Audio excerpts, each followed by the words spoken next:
Today's session is leveraging FHIR capabilities to enable patient access and provider directory APIs to meet CMS guidelines.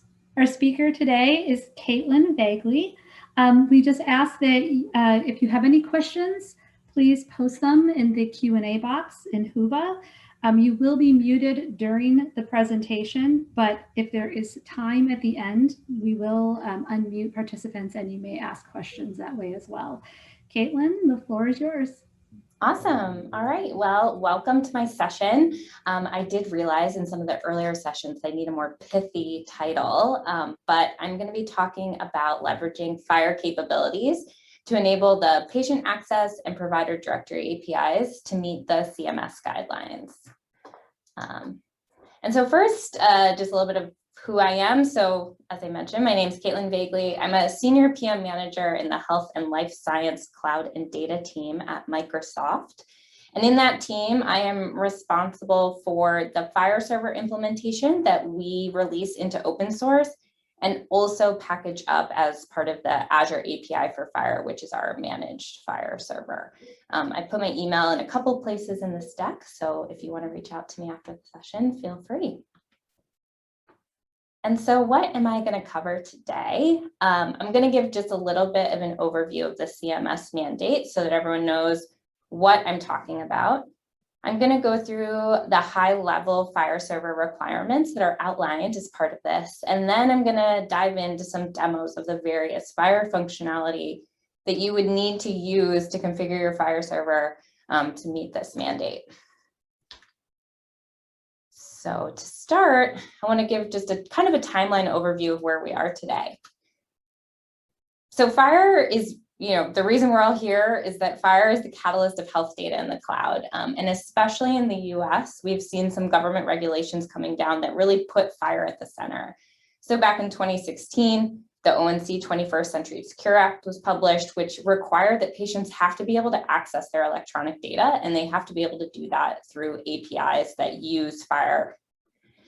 Last May, the CMS finalized their interoperability and patient access rule, which requires CMS regulated payers to make data available as well and standardize the use of APIs using FHIR R4. And so then looking forward in just a couple weeks, these CMS regulated payers are going to be required to provide the patient access API and the provider directory API. And I'll talk a little bit more about those and what they are in the next slide. And then next January, the payer-to-payer data exchange goes into effect, which is where payers need to be able to share data between themselves as patients move from one payer to another. And while January 1st doesn't require FHIR, it is recommended, and you can imagine that FHIR will be a requirement in the future. And then looking forward, there are more rules coming down the pipeline. So proposed rule for interoperability and authorization to go into effect in January 1st of 2023. And I'm sure that if we look at this in 6 months or a year, there'll be even more on this timeline. And so what does July 1st look like? So there's two APIs that payers need to implement. The first is that they need a patient access API, which allows patients to easily see their claims and encounter data, including cost.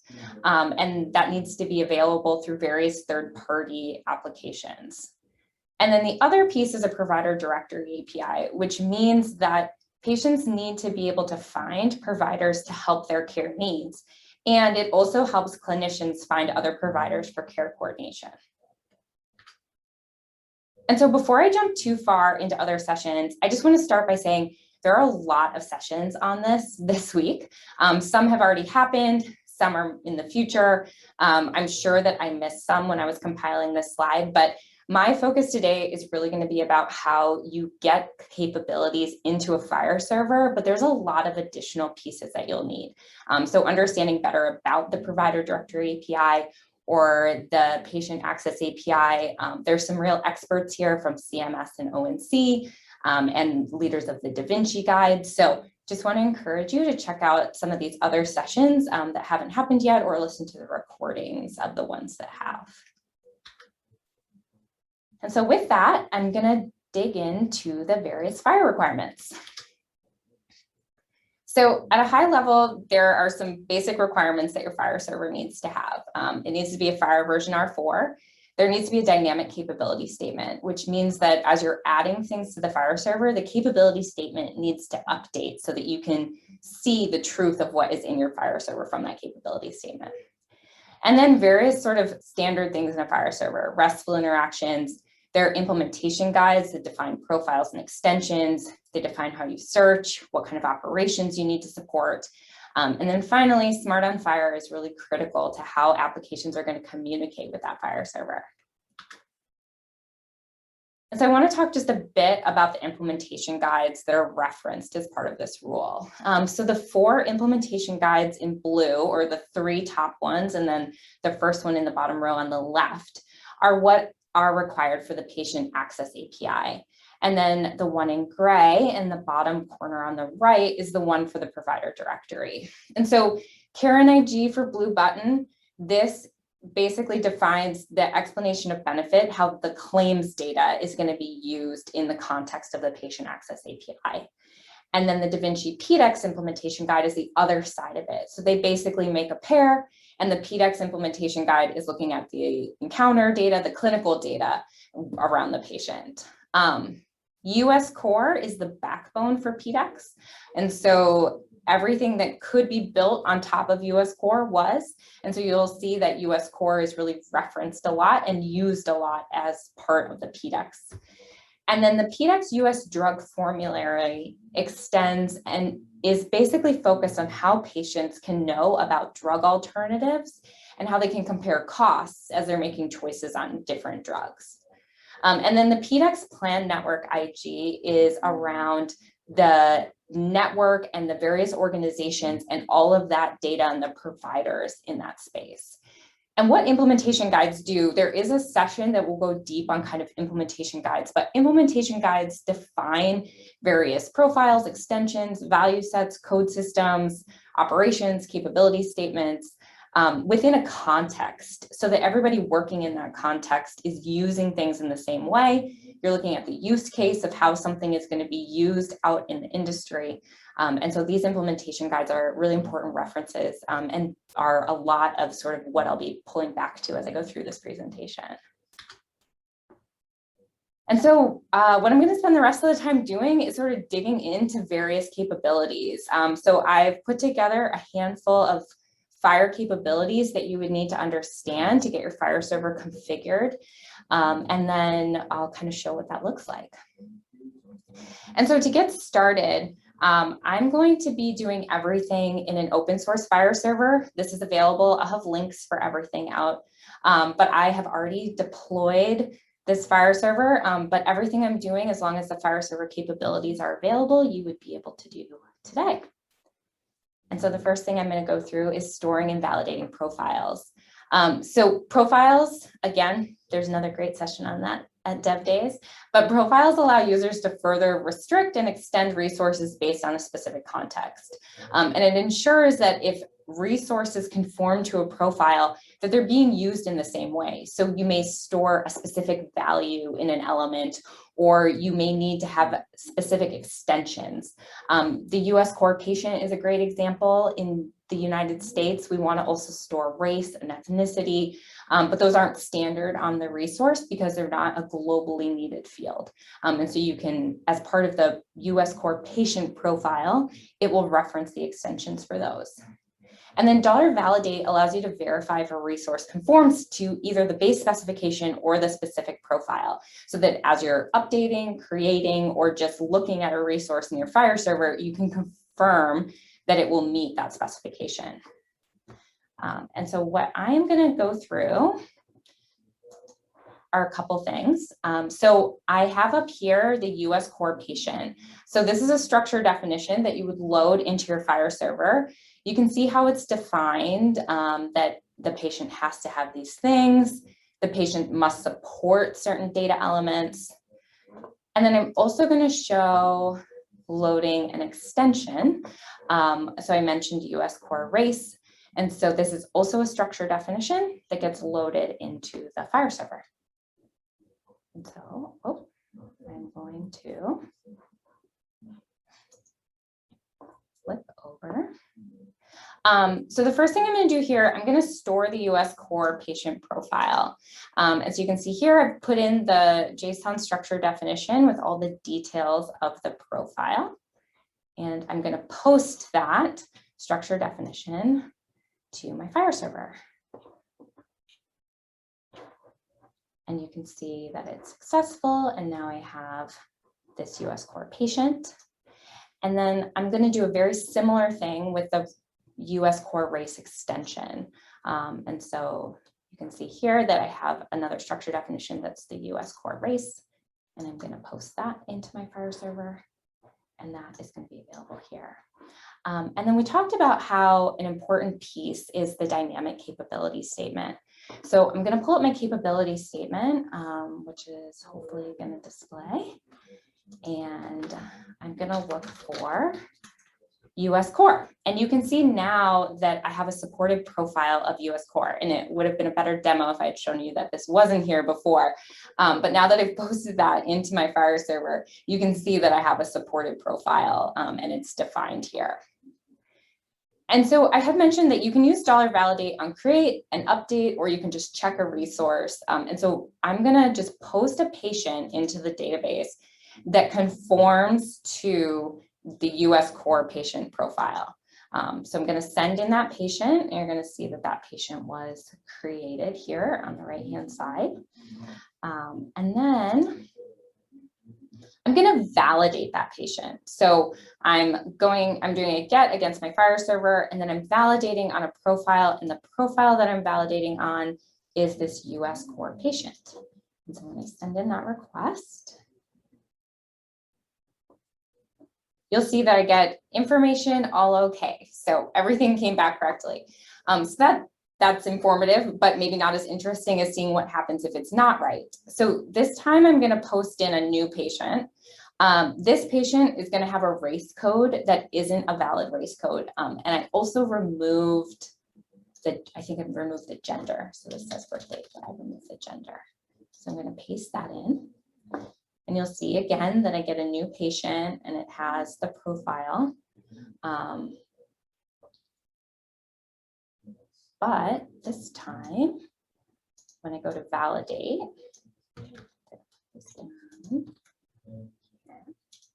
and when I go to validate, so I'm going to validate against my new patient that I just posted in. And this time I get an operation outcome with some errors in it. And this is telling me that there's something with my patient that's not quite right. So the first is a code invalid. And you can see that I have a code that doesn't exist in the value set. So I put in a code, but it wasn't a valid race. And so it doesn't conform to the profile. And then the other thing I have is I have a code invalid. And this is because the patient gender is 0, but the patient gender is required with a cardinality of 1-to-1. So I need to have a patient. And so these are just a couple small examples, but you can use this as you're creating or updating patients. And so if you wanted to post into the FHIR server with the validation, it would prevent you from creating resources that didn't conform to the profile. And so I'm going to go on to the next item, which is defining and indexing search parameters. So users may need to define search parameters that aren't defined by the base FHIR specification. So a couple quick examples of this. A payer wants to be able to include the insurer associated with the explanation of benefits resource, but insurer is not defined as a standard search parameter against the explanation of benefit resource. Another example would be a provider wants to be able to search on demographic information like race, but because race is defined in an extension, it's not defined as a search parameter unless you've defined it.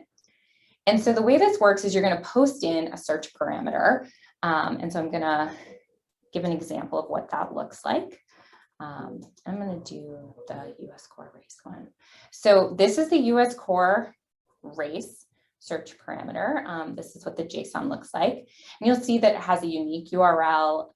The ones defined by HL7 have very standard URLs, and a lot of organizations use a standard naming format for their URL. It'll have a name, The code is what you're actually going to search with, and then the base is what resources you're going to search against. So you can define a search parameter against multiple resource types, and then you would search for it using patient.race as an example. There's a type of token, and then the expression defines how you calculate that search parameter. So in a more simple example, like the explanation of benefit type, you can see that the expression is just the type element on the explanation of benefit. And so you can see that right here. But in the US core, we're defining it based on the structure definition and passing in the URL of that extension that we had previously loaded. And so I'm gonna flip over and I'm gonna post in. So I'm gonna use the US core race search parameter as an example. And so you can see that I have the structure or the search parameter here. And I'm going to send that into my FHIR server. And it's successfully. And now I'm going to try searching with that search parameter. And you're going to see that I get an operation outcome that it's not supported. And the reason is that while I've already created it, I haven't indexed any of my data to use it. And so what I need to do first is re-index my database, which means my patients will all get the indice that says that they should search with race. So I'm going to send this in, and then I can check the status of my re-index job and sort of see how things are going along. So I'm going to send that in. And you can see that I had 13 patients to be re-indexed. 13 have successfully re-indexed.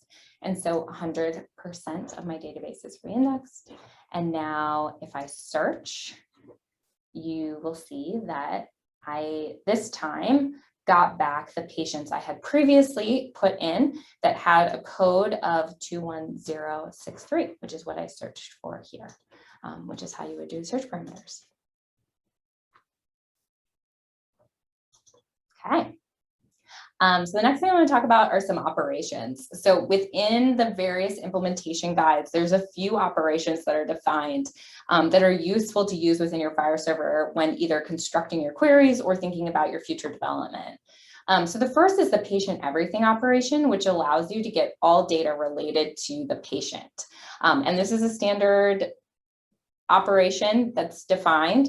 And so the implementation I'm going to show has start, end, since, and type parameters. The patient everything operation also takes on a count parameter, just like other searches.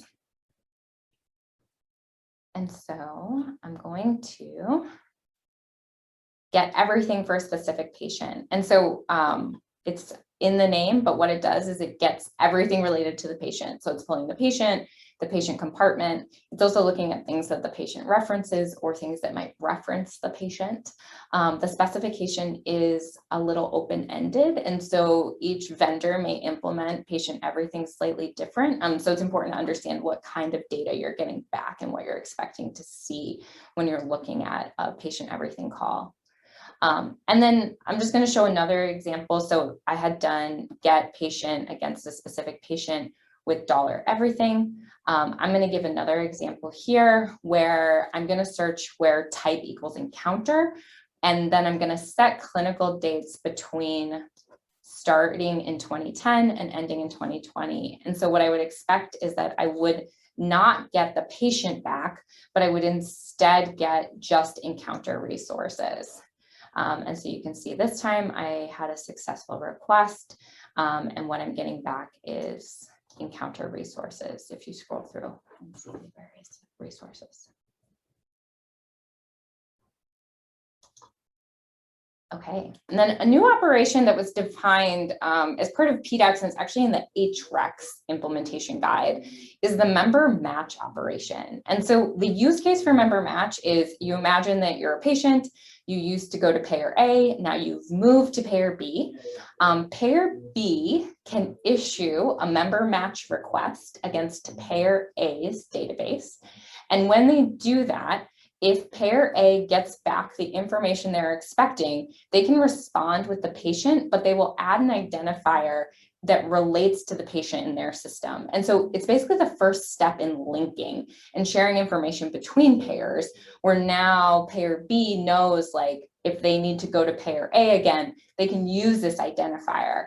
And so you can imagine being able to use that in either a bulk export where they're calling to get information out of payer A, or patient everything with that identifier. So it's the first step in kind of getting there.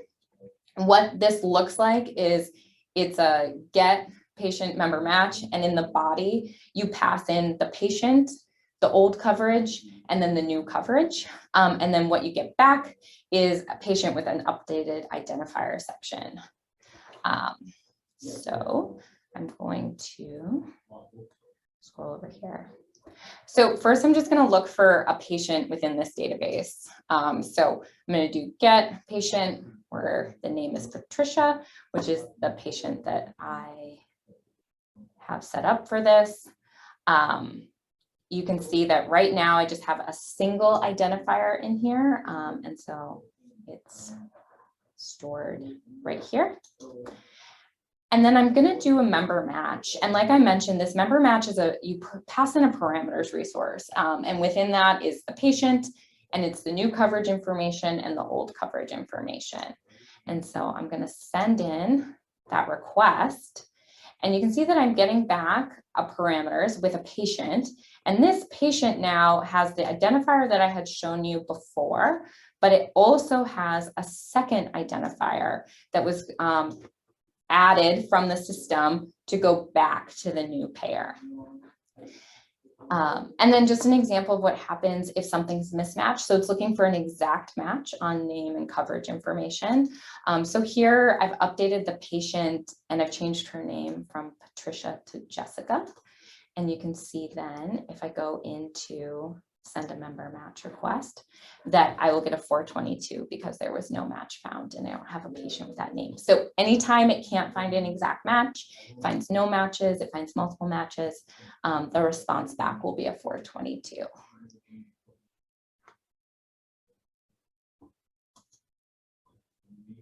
All right, and then a little bit about additional search requirements. So there is a lot of just standard search things defined within these implementation guides and the capability statements. But there are some additional search requirements that are maybe more in what you'd call the advanced FHIR searching. So first is being able to search by profile, which means that you want to search for resources that conform to a specific profile. So you can see here, get against your FHIR server where there's a patient and the profile is a US core patient. So this would bring back all of your US core patients. Include and rev include are really important in this scenario. So get an explanation of benefit and include the patient. So what this would do is it would bring back explanation of benefits, and then it would include the patient resources that are related to those explanation of benefits. And then finally, chain searching. And what chain searching does is if you imagine a coverage resource, for example, that has a link to a patient, but in the link, it would just be a reference with patient / the GUID. This allows you to search within those references based on an element from the reference. So here you see it's patient.name equals Appleseed. And so I'm gonna flip back over and just give some examples of the ones I just talked about. So searching with profile, as I mentioned, you basically specify _profile, and that is a search parameter that's defined on all resource types. And so I'm going to send this in, and you'll see back that I get patients, and it's going to be patients that have this US core profile on the right-hand side. And then I'm going to give an example of the include. And so I'm going to send in this request. And what you will have in here is you will have explanation of benefit resources. And then it's a page bundle. So depending on how many you have in here, you will also get back the patients that are associated with this explanation of benefits. So that is what you can expect to get here. And then the final example was the chain searching. So I'm going to get coverage where the patient name is Appleseed. And so I'm going to send in that request. And as I mentioned, you can see that I'm going to have this patient and then a GUID. And so if I wanted to see if that patient really was who I asked for from this coverage, I can put that in here and I can send a request in, and you'll see that the patient I got back in this scenario has the name of Appleseed. And so my chain searching did find the right coverage information based on that. All right, and then the last operation that I want to talk about is the dollar convert data. So in the FHIR specification, there's a very early operation called dollar convert. We took a look at that and have made some slight modifications, and so we're using a custom operation dollar convert data. But the concept could be extended to any FHIR server. So within the Payor data exchange implementation guide, the Payor is ensuring that customers have access to all of their clinical data. And we know that the goal is to be in FHIR, but some of this data just isn't going to be in FHIR yet. It may come in HL7v2 messages or CCDA, it may be in claims. And so being able to convert that data into FHIR and get it all into a single repository is important. And so what this operation does is it allows users to convert data by defining templates and then passing in non-FHIR data and getting a bundle back. So it's just really simple call, post against FHIR server, dollar convert. And so I'm going to flip over and give kind of an example of what this looks like. So it takes in a parameters resource.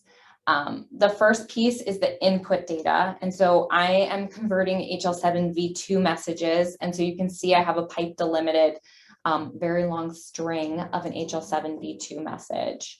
And then you specify what type it is. So HL7v2, for example, this converter also would do CCDA. And then your template. And so I think lots of people have been involved in the V2 to FHIR conversion project. We leveraged those templates and created some sample templates, which other FHIR providers have done as well. But you can also modify these templates to meet your specification. And then this is just the name of the root template. So kind of where you're pulling from and then what type. And so if I send in the request on that, you'll see that it took this message and it mapped it into a FHIR bundle. And so now I'd be able to take this bundle and persist it in the FHIR server and then be able to use it with the rest of my other data.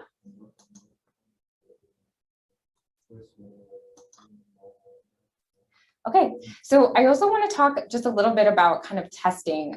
So I know if you've attended other things, especially the Da Vinci conference, Touchstone was mentioned a lot. So there's a full test suite within Touchstone, which allows you to test adherence to the various implementation guides. And this can be a really useful tool as a developer of a FHIR server, or if you're looking at how your data conforms to the various implementation guides. And so this is just an example of what an execution test looks like, but they have them for Karen, Blue Button, and then also for the Da Vinci implementation guides. And we out on our open source have created some sample REST files that you could take a look at. They kind of walk through what I did today as a demo. So how do you post in the profiles you need? You'll get back a pass, or you can see here there's a pass with a W, which means there's some like non-blocking warnings within it. And then you can also have it fail if it doesn't pass completely. So I think I'd be remiss if I didn't mention Touchstone as one of the major pieces. And so what did you learn today? So I gave a very brief overview of the CMS timeline and sort of where we are today and where we're going in the future. I talked through the various implementation guides, which are really valuable resources that lots of time and energy has gone into to help you figure out what's important and what you need within your FHIR server. And then I talked about some of the various FHIR features that you can use to get your FHIR server ready for this mandate. So $validate, defining and indexing search parameters, converting data, using the member match operation, which will become really important in Payor-to-Payor, but you now have the ability that you could start getting that going for patients, and then some advanced searching. And so during dev days, you can reach me on the WOVA app, and then you can also email me, Caitlin, or CAVOEG@microsoft.com. I'm also on Zulip and LinkedIn, so you can find me there, and you can always mention me on our open source project by my handle. And then I have a bunch of resources here. So I was flipping back and forth between the VS Code and also various internet sites. And so I compiled all of those resources. So when you get this deck after the session, you can go through. So here are some of the examples I did. And then also just some other documentation that might be helpful, and those sample REST files that I mentioned, also Touchstone and sort of what that site looks like.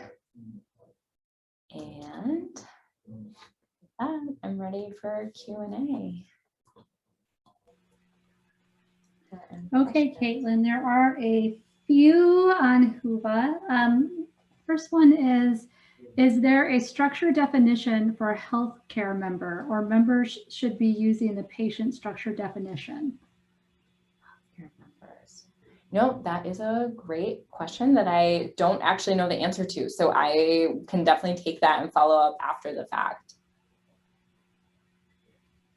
Okay, the next question is Microsoft's FHIR server based on FHIR? It is not. So the Microsoft FHIR server is its own implementation of FHIR server. We use the FHIR libraries, but we have our own implementation. Yes, it's its own open source FHIR implementation. Okay, and the next question is, have you encountered situations in which conforming to multiple IGs requires searching or validating to multiple profiles, i.e. US Core, DaVinci PDEX? If so, could you speak to challenges and solutions to return conformant data? Yeah, I mean, I think that's a big, I think that's definitely a data challenge that people have. And so I think the key is that your patient needs to, or your resource needs to conform to all of them. And so there can be times where you may need to have multiple, I mean, the extensions, multiple extensions, but you may need to have multiple identifiers stored.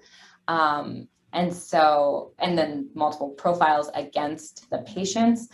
So I'm just sort of saying, I feel your pain, and I know that it can be complicated to think about how to get the data set up that way. I think having a clear plan as you're going into loading the data, if you know upfront which various implementation guides you need to support, and kind of having a mapping of where things can work, you know, in partnership versus where things are going to be needing to be a little bit different. But yeah, there's definitely scenarios where you would need to conform to multiple implementation guides at a time.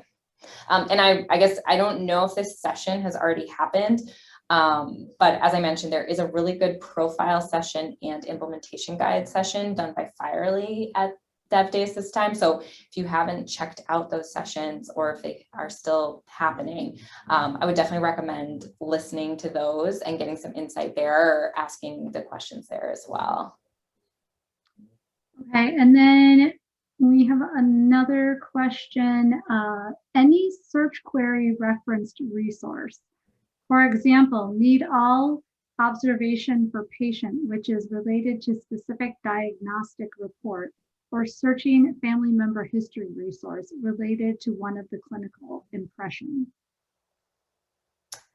So I think that I might need to read that, and then I'm guessing the question is, can I show you what that search would look like? And I can definitely take a look at it. I'm not sure I can listen to it and then type it out on the fly, but it's something I can respond to in the chat after this session. Okay, no problem. Someone's asking if we can share the recourses.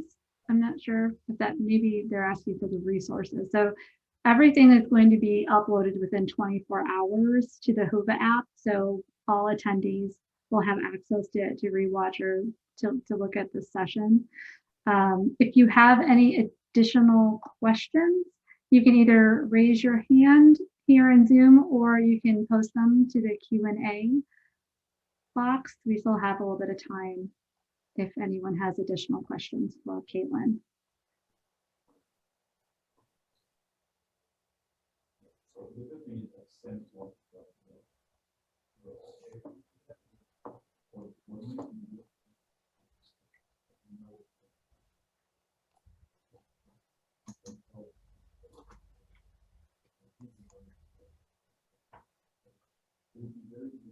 Anyone?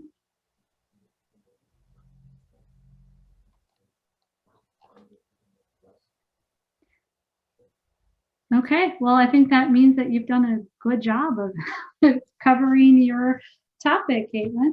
Awesome. All right. Well, yeah. If anyone has questions afterwards, definitely feel free to reach out to me on the various means to get a hold of people.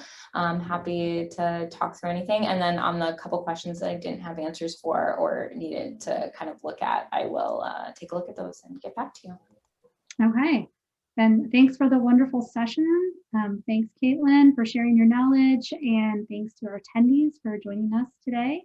Like Caitlin said, if you have additional questions, you can still post them in the Q&A box, and Caitlin will be monitoring it for a while. We'd also appreciate it if you would rate the session by clicking on the link in Whova. It's under the session information. And thanks again. And this concludes our session today. Take care, everyone.